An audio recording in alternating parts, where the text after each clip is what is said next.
Bem-vindos a todos. Esse espaço aqui chama-se Ateliê Flux 4D. Já teve muita coisa legal aqui ao longo do tempo. A Lala já trouxe muitas pessoas importantes aqui, muitas ideias importantes nasceram nesse espaço. A gente está querendo trazer muita coisa nova, muitos assuntos relevantes, palestras, oficinas, cursos. E o assunto de hoje é um desses assuntos relevantes, porque a nossa população está toda aí, cada dia envelhecendo mais. Eu acabei de falar até que é relevante, inclusive para mim, que também estou nesse caminho. Hoje, até mais cedo, a gente fez uma entrevista linda aqui com a Sandra, que está aqui, sobre essa questão de contar a história das pessoas, de resgatar a história da gente quando a gente está nesse caminho, porque a gente valoriza tudo que a gente viveu antes. Então, eu queria dar muito boas-vindas para vocês. Dona Gini tem uma história de vida incrível. Eu já tive a oportunidade de fazer uma entrevista com ela. Conhecendo ela, eu entendi a história incrível da Lala também. Então, a gente vê a coisa da ancestralidade, né, nas pessoas. Então, bem-vindos. E é uma roda de conversa. A gente vai estar gravando a Dona Gini, mas aí, se alguém quiser falar, eu vou até a pessoa e levo esse microfone. Obrigada e aproveitem. Boa noite. Eu queria começar sabendo quem é essa gente maravilhosa que veio aqui. Antes de eu começar a dizer um pouco do que eu acho que a gente gostaria de conversar. Marlene, a gente te conhece, né? Marlene... Vocês foram aqui no Tia Marlene? É incrível. É incrível, é incrível, vocês não têm ideia. É assim, é um sonho de mulher, porque a gente tem todas as coisas que a gente pode usar numa cozinha, queira usar numa cozinha, não possa usar. E é uma viagem, né? Você que inventou? Sim, eu comecei dentro da minha própria cozinha, quando eu tinha os filhos pequenos. Fui trabalhando, vivendo o dia a dia. Às vezes desanimava, mas a coragem falava mais alto e eu ia em frente. E aos pouquinhos foi andando. Inicialmente eu comecei a ensinar o pouco que eu sabia, que eu tinha aprendido com a minha mãe. E com o passar do tempo eu comecei a me dedicar mais à parte comercial, que seria a parte da loja. Daí contratei pessoas de fora para fazer da parte dos cursos. Aqui até temos uma grande professora nossa, tá? E aí o tempo foi passando, foi crescendo. Que ano era isso? 1980. Eu trabalhei 10 anos dentro de casa. E daí, em 1992, 11, 12 anos depois, que eu passei para esse espaço aqui da Martinho Claro, porque mais ou menos os meus vizinhos me mandaram embora, porque a minha... porque foi crescendo. Deu certo demais para a vizinhança. Daí a minha batedeira fazia barulho depois das 10 da noite, e isso era na lei do silêncio, que não podia. Passou das 10 horas, tudo calado. Aí meu marido achou que para arranjar problemas com os vizinhos, a gente deveria procurar um espaço para fazer o que eu vinha fazendo. Foi então que a gente comprou essa casinha, que era aquelas casinhas bem pequenininhas, sabe? Aí elas passaram por reforma, até chegar ao que é hoje. Mas é isso, eu é uma viagem. Sempre tive um propósito que eu tinha que cumprir, que eu sentia que era o trabalho. E eu gostava de trabalhar. Sempre gosto, até hoje eu trabalho. Agora eu sou uma velhinha aposentada, beirando 70 anos, mas ainda o tempo não passou o suficiente para mim. Eu voltei para a escola, faço nutrição à noite. Hoje, excepcionalmente, não tem aula porque é feriado em Cotia e a minha escola fica lá dentro. Então, continuo, faço uso da lida de casa. É o novo envelhecer. Pois é. Eu não gosto muito de falar em público, sou quietinha, a Isabel sabe. Essa aqui foi uma grande companheira de trabalho, nós trabalhamos muitos anos na diretoria da como chamava? Associação Paulista dos Profissionais de Culinária. Então, enfim, é um andar dia a dia, mas sempre buscando uma realização daquilo que eu gostava. E continuo, vou dizer que não gosto. Só que hoje é meio pesado fazer o que eu já fazia. Então eu voltei para os bancos da escola para aprender um pouquinho. Muito bom, excelente. Boa noite, meu nome é Helena Maria Coina Stolfi. Conheci a Deise e a Marlene nos anos 80, no grupo Escoteiro Paineiras, meus 3 filhos frequentaram. Depois saí de lá, fui ser professora por 18 anos na rede pública. Além de letras, fiz advocacia, direito. Então, fui conciliadora há 20 anos no tribunal lá em Carapicuíba. Um trabalho gratuito para ajudar o próximo e harmonizar. Eu presidia as audiências de conciliação por 20 anos e na justiça gratuita. 2 anos atrás tive que operar a garganta, então as fossas nasais, aí eu tive que parar esse meu trabalho. Estou tentando voltar a falar direitinho, mas tudo é um trabalho bem vagaroso, né? Mas a gente não desiste. A gente tem que ser exemplo, né, para o próximo, ajudar, né, e o próximo com o nosso exemplo mesmo no que puder, com a nossa experiência. Estou aqui na Terra ainda, enquanto Deus quiser. Boa noite. Meu nome é Uzineide. Eu estou muito feliz de estar aqui, compartilhando esse momento com vocês. Eu sou gestora. Tenho uma experiência aí com instituição de longa permanência para pessoas idosas. Sou especialista em gerontologia e acredito que temos que ter espaços como este cada vez mais, porque o envelhecimento está e anda a passos largos, né? Segundo a Organização Mundial de Saúde, em 2020, muito próximo, o número de pessoas acima de 60 anos será pela primeira vez na história maior do que o número de crianças até 5 anos. Então, temos que discutir sobre vários temas voltados aí para a longevidade.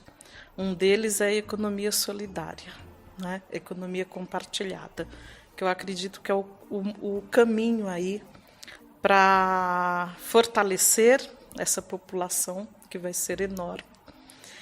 E é isso, né? Parabéns e sucesso para o espaço. E vai ser um prazer ouvir você, Geni. Obrigada. Nossa, todo mundo falando coisas maravilhosas. Agora, o Douglas... As coisas mais legais que tem é a gente ver o quanto o mundo é cheio de gente legal. É incrível, né? Você abre a porta e diz, vem, e entra e só uma pessoa mais interessante que a outra, e só é uma... Fora da televisão, do noticiário, o resto é tudo certo. Tudo é bom. Boa noite, eu sou Marcos, né?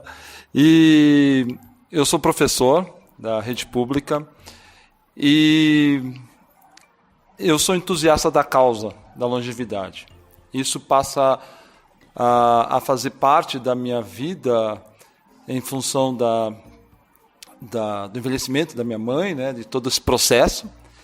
E eu tenho que levar esse conhecimento, o que vocês têm aqui, para os alunos, porque a garotada não se preocupa com isso. E o problema está para acontecer daqui 30 anos, eles vão estar com a minha idade e eles não se veem com isso. Eles acham que vão ficar jovens a vida inteira. Então, como entusiasta da causa, o meu amor me trouxe, né? Meu amor, a Neide. Vamos lá, vamos conhecer, porque eu preciso ter o conhecimento para transmitir, para compartilhar com os meus alunos. Sou professor de informática, tá? Eles têm a faixa etária de 15, 16 e 17 anos. Oi. Na verdade, eu vim conhecer também o espaço aqui, que eu ainda não conhecia, né? Assim, reformular. E eu tinha colocado que eu tinha interesse. Bom, na verdade, eu vou falar por mim, né? Eu tenho 54 anos, mas eu tenho tanta coisa para fazer nessa vida, mas tanta coisa, que eu quero chegar com 90 anos trabalhando. com saúde, né? Tem muita coisa então, assim, eu preciso trocar ideias para ver o que mais eu preciso fazer, né? Ou o que eu preciso me preocupar, né? Eu tenho uma empresa de consultoria, apesar de que tudo que eu quero fazer nos próximos 30 anos eu ainda não comecei, né? E eu tenho 3 filhos e eles ainda dependem de mim, então tem muita coisa que eles querem fazer e que eu quero proporcionar para eles e para o mundo, né? Na verdade, a gente aprende tanta coisa nessa vida e eu quero proporcionar. Eu não sou professora, mas dou muito treinamento, dou muita palestra, então é isso. Não, a história da Eneida, a Eneida chega sempre assim. A Eneida foi da mesma turma da Deise e ela sempre assim. Aí um dia ela começou a contar das coisas, a gente dizia, oi? Então é assim, se você acha que você tem um problema, não. Escuta a Eneida, que não diz que tem um problema. Boa noite a todos, meu nome é Douglas, né? Eu conheço a Deise, a tia Marlene também há quase 35 anos, lá no grupo escoteiro. Nós tivemos uns 7, 8 anos aí de convivência muito intensa, né? E eu vou contar um segredo para vocês, né? Que desde aquela época a tia Marlene cozinhava tão bem que ela não é aluna de nutrição, ela é professora de nutrição na faculdade. Então a gente teve, assim, graças a Deus, né, uma amizade e ficamos anos sem se ver. E aí nós retornamos, né? A Deise tinha indicado, né? Eu vim numa palestra aqui do curso de fluxonomia e eu fiz, né, a segunda turma, um curso excelente. Eu tento aplicar os conceitos no meu dia a dia. Sou formado em engenharia e administração. Tenho mais experiência na área de telecomunicações. E nos últimos 3 anos eu dou aula de inglês em projetos sociais, classes com crianças e classes mistas, né?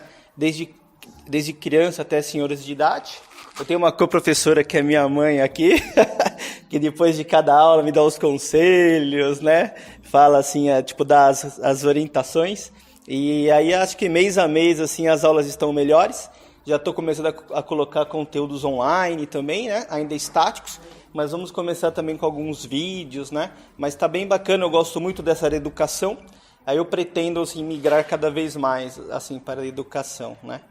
Então, numa rápida abordagem, também estou bem com a expectativa, vai saber da senhora o segredo de chegar bem, né? Ao longo dos anos, né? E aí, hoje acho que a noite vai ser muito rica aí. Boa noite, meu nome é Isabel. Bom, como o Dudu disse, acho que ninguém aqui não conhece a tia Marlene, né? Então, foi uma grande oportunidade, que nossa amizade já tem acho que quase 20 anos. E ela foi uma pessoa importantíssima na minha vida, porque ela acreditou na capacidade que eu tinha de lecionar, de ser professora, abriu uma porta para mim enorme no espaço dela. E daí para frente eu comecei a estudar, trabalhar, fizemos grandes parcerias juntas. É uma pessoa assim que ela, a quem estiver do lado dela e ela puder, ela consegue jogar para cima. Não é uma pessoa que deixa as pessoas no canto parado. Então, isso foi muito bom. Agradecimento eterno. E aí conhecemos a Deise. Hoje eu também continuo dando aula lá no Centro Culinário, mas já tenho outra carreira fora, tenho uma empresa hoje e estou aqui para aprender cada vez mais. Meu nome é Sandra, sou colombiana, eu moro aqui no Brasil há mais de 40 anos. E eu vim aqui, não conheço ninguém, só a Deise e a Lala, porque eu fui aluna da Lala, da segunda turma. E foi num momento que foi muito importante na minha vida, porque foi um momento de transição também. Eu fui desligada da empresa onde eu trabalhei por muitos anos. Sou formada em administração com gerenciamento de projetos, trabalhava na área de supply chain também. E com a crise do petróleo, houve o desligamento, muitas demissões, mas foi no momento que eu descobri o que era realmente o prazer de estar em casa com a minha mãe, que estava doente, muito doente, né? Estava um momento muito difícil e foi justamente essa convivência com ela que nasceu o projeto que eu estou trabalhando hoje dos idosos, que é contando a vida do idoso, né? Que o idoso é muito visto como esquecido pela sociedade, né?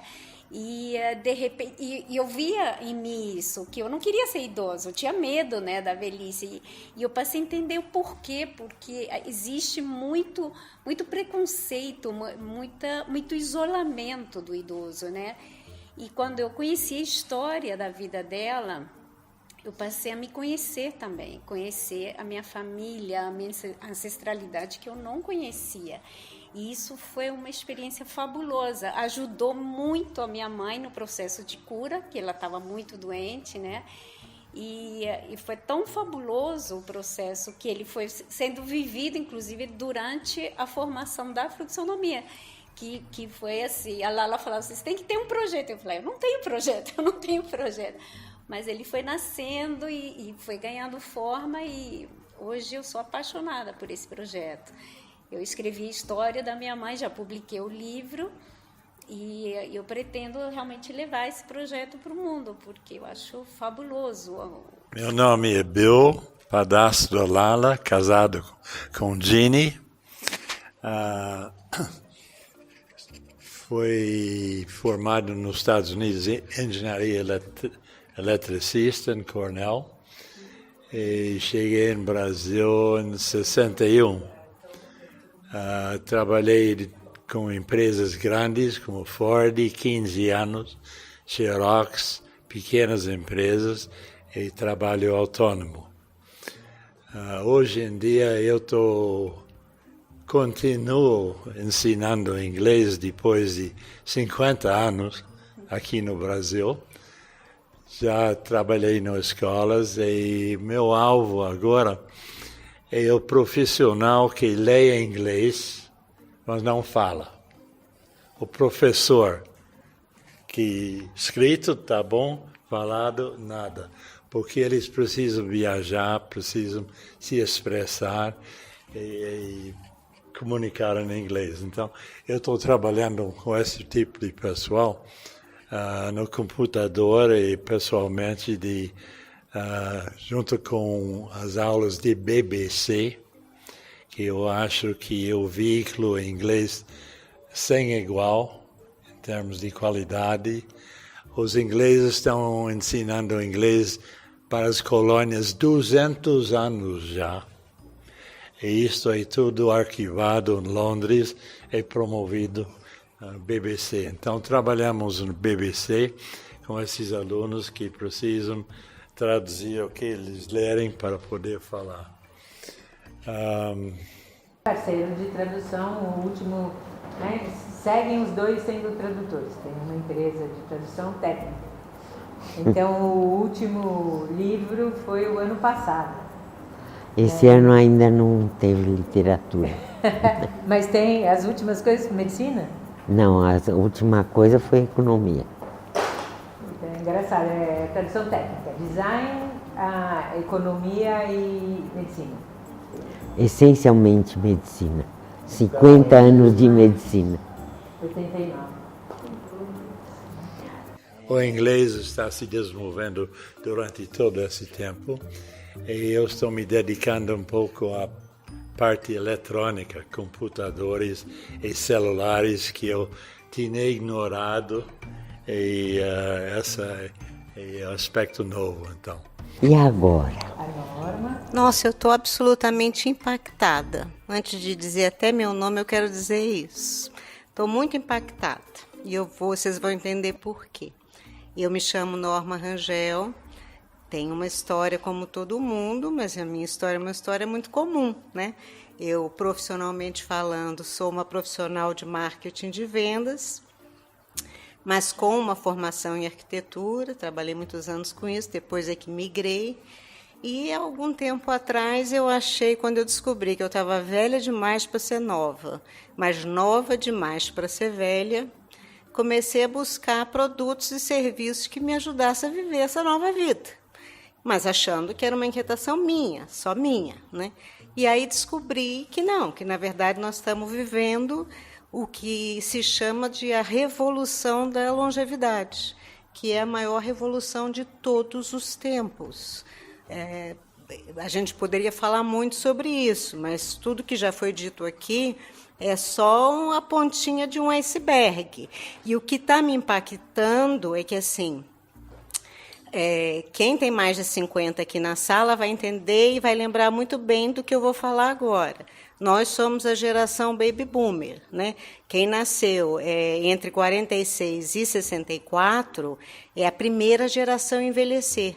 Então, como diz Confúcio, diz que a experiência é um farol nas costas iluminando o caminho de quem vem atrás.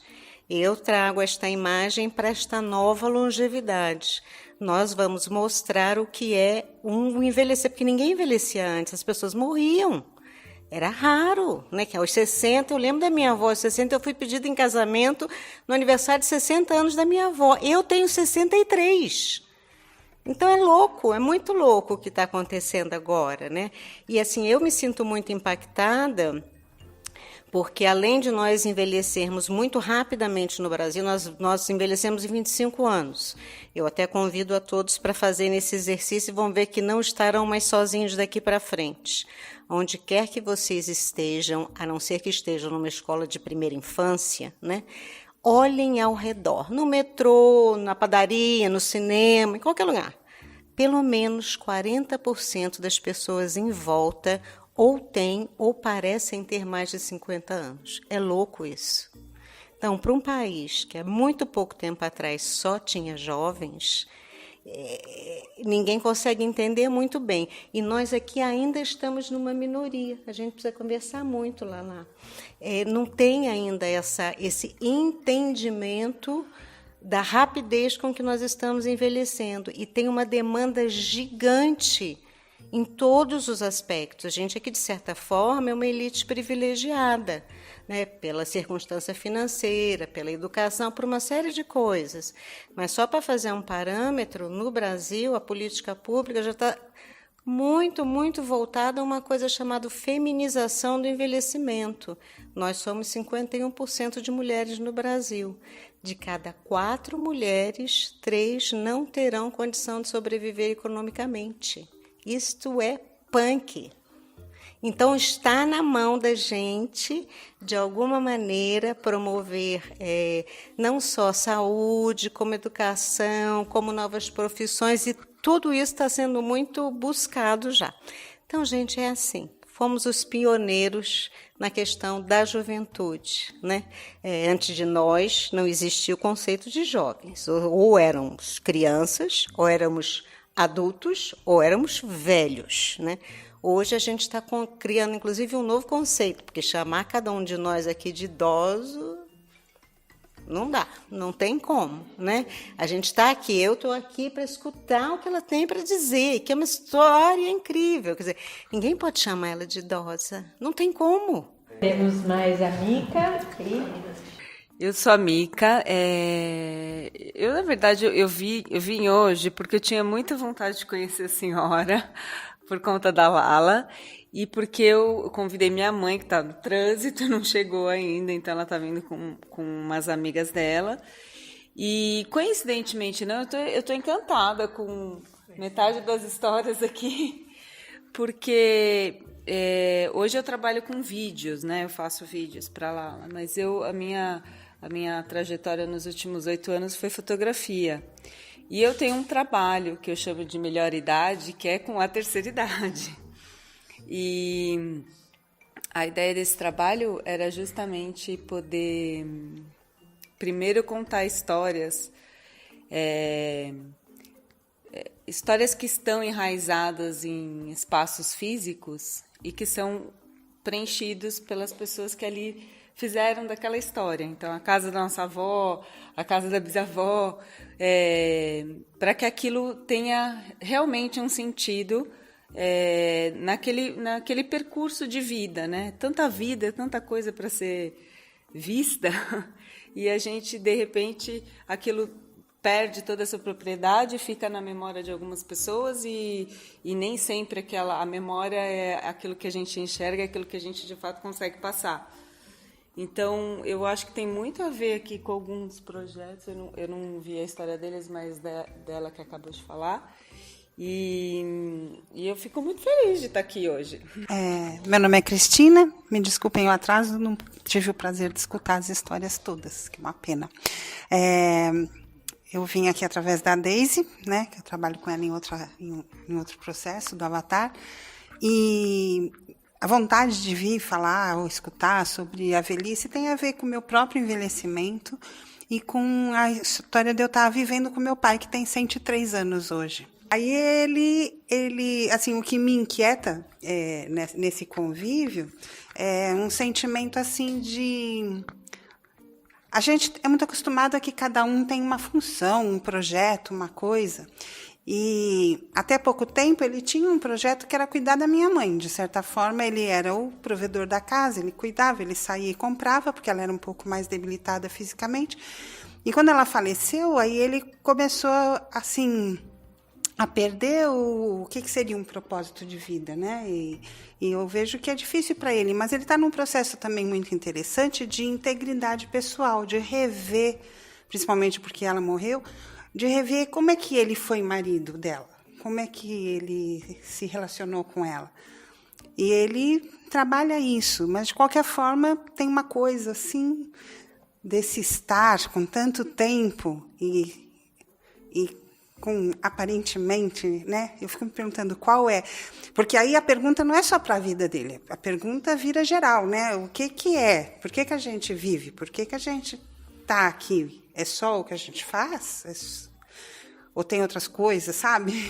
Então essa inquietação me faz ser curiosa sobre essa questão do envelhecimento, né? Eu lembro que quando eu era pequena eu olhava as pessoas com mais idade e eu ficava surpresa de como é que elas aguentaram viver até tanto. Eu achava assim que viver era muito difícil. E eu falava, nossa, eles conseguiram, né? Então isso me inspirava. Foi premiada com 103. A ultrapassar o que viesse, né? Então é isso. Bom, eu estou um pouco sem jeito. Porque eu não vim falar de velhice, eu vim falar de envelhecer. Assim, mais a coisa que a Norma estava dizendo. Como que é dos 60 em diante, como é que fica a coisa? Até os 60 tudo bem, é tudo fácil. Mas depois dos 60, como é que a gente pode errar menos? A minha ideia era falar de como o velho pode evitar de errar. Porque, por exemplo, primeira coisa que acontece, a gente, toda a vida, todo mundo quis ouvir o que a gente tinha a dizer. De repente diz, não, o velho não sabe o que está dizendo, ele está senil, ele não lembra, e ele fica de escanteio. Então, como é que é ficar de escanteio? Como é que se faz que eles não se sintam de escanteio? Como é que se faz sei lá, uma simbiose, digamos assim. Eu era mais disso, era mais uma coisa, por exemplo, de que, não sei quem tem filhos aqui, que a gente não deve ligar para os filhos todos os dias, porque eles ficam profundamente irritados. E assim por diante, eu ia falar das coisas mais triviais do cotidiano, que eu gostaria que os que me seguem não façam os mesmos erros. Não é os mesmos erros, não é um erro, são, assim, tropeços que a gente dá, não é? A gente, sei lá, acho que a única coisa que realmente sobra sempre, né, Marlene, é cozinhar. Isso você cozinha até o último alento, porque sempre terá alguém para comer. Agora, você querer falar de filosofia, todo mundo olha no WhatsApp, no Google, e o que você tem a dizer não tem nenhum interesse. O que é difícil de aprender como velho? É calar. Ninguém está muito interessado em ouvir o que a gente tem a dizer. Viu, Norma? Aprenda. Os outros ficam achando que você está fora, que você não sabe mais, que o Google e o WhatsApp e a internet sabem muito, sabem mesmo, muito mais do que a gente. Então essa história de ficar quieto é um aprendizado novo e difícil. Eu acho. O que vocês acham? Agora, será que não ficar quieto não joga fora a água do banho com o bebê?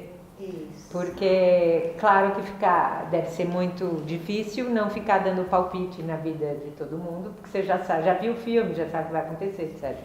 Ao mesmo tempo, tem coisas que só quem tem experiência pode falar. E é um dos problemas que a gente vê nesses tempos, é que não há mecanismos de... A gente fala de gestão de resíduo, mas não faz gestão de sabedoria, né? E toda a sabedoria vai embora.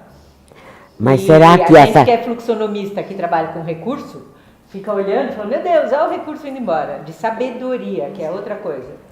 Então, esse tipo de sabedoria que ninguém fala. Então, por exemplo, você vai dormir com medo de não acordar. Isso é um fato. Como faz? Eu queria saber. Eu cheguei à conclusão que não dá para não ter medo, mas que não adianta muito, porque os fatos estão ali, então vamos encarar isso e enfrentar, porque vai fazer o quê? Tem medo de não acordar no dia seguinte? Tem, mas a gente vai fazer o quê? Vamos embora. O jeito, eu não sei se as senhoras concordam comigo, se os senhores, é passar por cima, é dar a volta por cima do jeito que a gente consegue. Por exemplo, nós dois de bengala. Por exemplo, um casal de bengala, coisa mais ridícula. O que você acha? Vai fazer o quê? Vai andar sem... Não vai andar mais, vai andar um por vez, como faz? Então, acho que medo, os fatos em si, tem que ser ultrapassados, tem que ser transpostos. Olhando de fora, dá a impressão que vocês estão numa espécie de game consigo mesmo. Que, por exemplo, a bengala é porque quebrou o fêmur. Quebrou o fêmur, oh meu Deus, e agora? E aí todo mundo dizendo, daqui pra frente vai ter que ter, porque eles moram os dois sozinhos, porque a autonomia é... E aí falou, vai ter acompanhante, não vai ter acompanhante, mas fala assim, ninguém quer acompanhante, então falou, ok, nós vamos... Era um game de autonomia para garantir a própria liberdade, né? Então aí tinha uma coisa muito linda de ver, cotidiana. Assim, Eu acho que eu vim para falar, mas eu acho que está sendo mais interessante ouvir.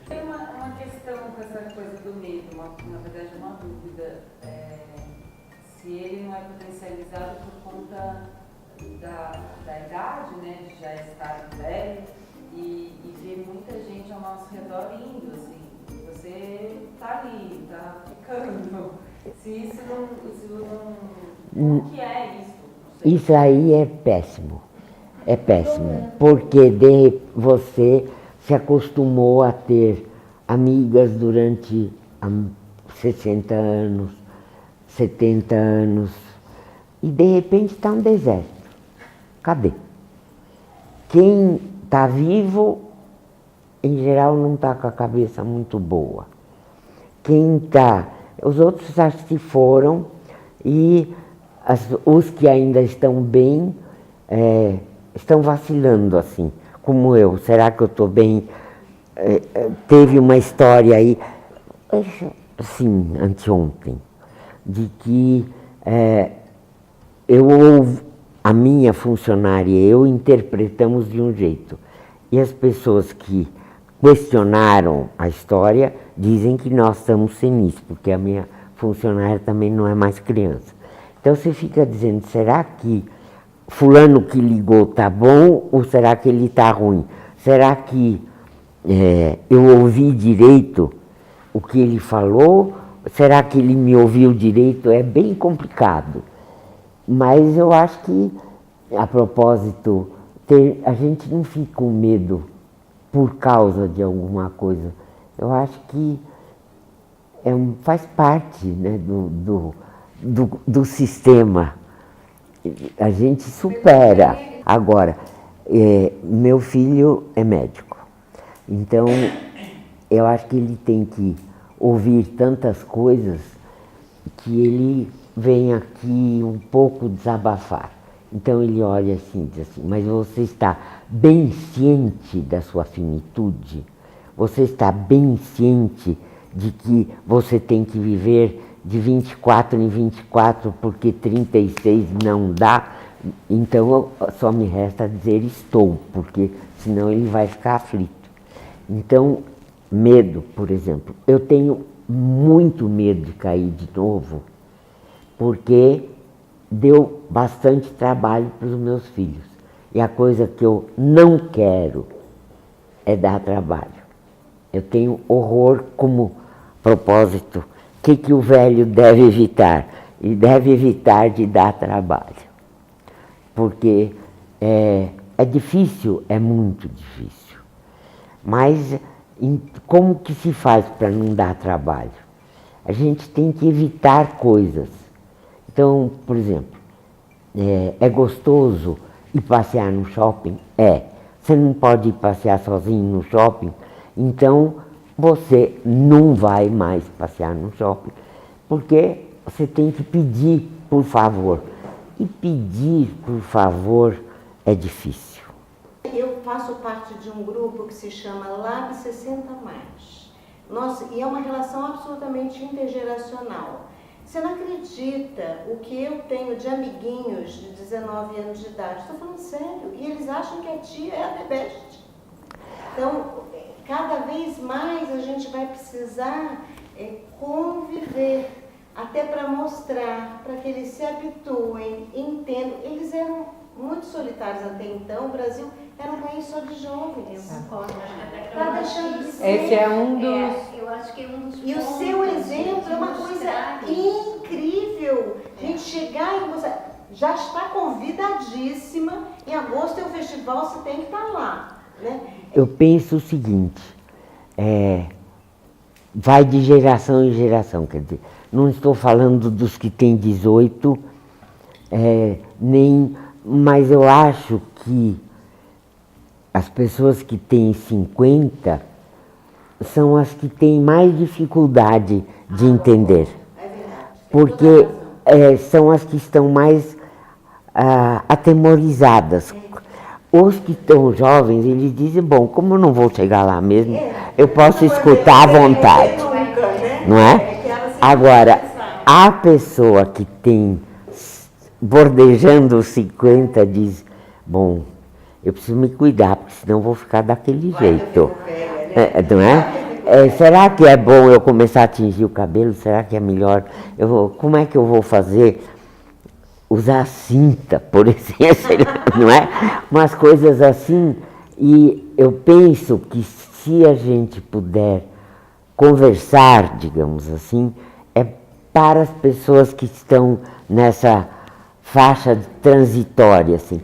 E a gente está falando muito das mulheres, eu acho que para os homens é bem difícil, é muito difícil, porque as mulheres são mais maneiras, não é? Os homens, como eles têm de si uma imagem de performance, de vida mais pública há mais tempo. Quer dizer, nós mulheres temos uma vida tão pública quanto, mas temos mais jogo de cintura para essa vida pública. Os homens têm um problema com a performance, né?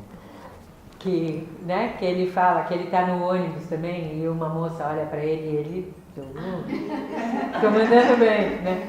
Aí a hora que ela levanta para dar o lugar para ele fala... Ela não estava me achando interessante. Ela estava pensando nisso. Preciso dar o lugar pro velhinho e tal. Mas a senhora tem alguma atividade para estar assim, tão bem? Alguma atividade? Uma atividade, trabalho social. Olha, agora, não, eu fui aposentada em 1989. E aí, desde então, eu fiquei uma tradutora independente. E vocês estão num grupo as 4, que é um grupo, vocês são amigas há um tempão ou é um grupo de algo? Nós somos, a bem de verdade, nós somos em 10. Uau! Um grupo que a gente montou, nós somos todas amigas, a gente aluga van, a gente viaja juntas, vamos para Campos agora dia 5 e estamos sempre juntas. E lógico que às vezes não estão às 10, né? Porque todas têm seus compromissos, todas são avós, a maioria, né? Avós, e aí nos impede assim, mas todas não trabalhando no momento. Até quando a gente viu o seu currículo, a gente assim babou, né? Nossa, mas você chegou no lugar certo. Porque aqui é que se implantam coisas, e, falando de criançada, comunico que a Lala vai ser avó e eu vou ter meu 4º bisneto. Nós somos impossíveis. Eu não vim contar, como a Lala está contando, o que eu sou. Eu vim sugerir como a gente pode evitar alguns erros ao envelhecer. Essa história de ser avó, por exemplo, o que a gente pode ensinar, o que não deve ensinar, quer dizer, o que não deve passar. Então, quando vocês chegaram, estávamos falando de medo e eu estava falando de pedir ajuda. Então, o aprendizado de pedir ajuda é difícil e necessário. Você vai fazer o quê? Você não consegue mais enxergar como enfia uma agulha. Você tem que pedir para alguém costurar para você. E essas coisas assim que eu acho que fazem parte do processo e que que a gente pode ajudar a falar. Assim, quando acontecer, acontece, não fica chateada, porque é como você falando da música, não é? Uma das coisas de envelhecer que é difícil, que eu repito e repito, é que ninguém mais quer te ouvir. Todo mundo acha, como bem disse a senhora advogada, que a internet sabe muito mais que você. Uma das coisas que estava que a Gini estava falando é da questão do masculino, que às vezes os homens têm mais dificuldade. Vocês sentem isso? Porque, por exemplo, vocês falaram um grupo de 10 mulheres. Como vocês percebem que estão os homens em situação semelhante? Se virando melhor, se virando pior? Eu acho que não é a idade das matriarcas, mas das valquírias, que dizem que é, né? Que são as mulheres mais cavaleiras, mais ativas, menos a matriarca que fica em casa. Eu acho que a época nova é mais essa. E é uma época onde as mulheres buscam muito mais coisa que eu nunca concordei, a ser iguais no mercado de trabalho. Não, a gente é diferente, então vamos ser diferentes também no mercado de trabalho. Temos, assim, eu sempre achei, eu comecei a trabalhar numa época onde uma mulher trabalhando era quase mal vista, mas era muito divertido isso, eu achava.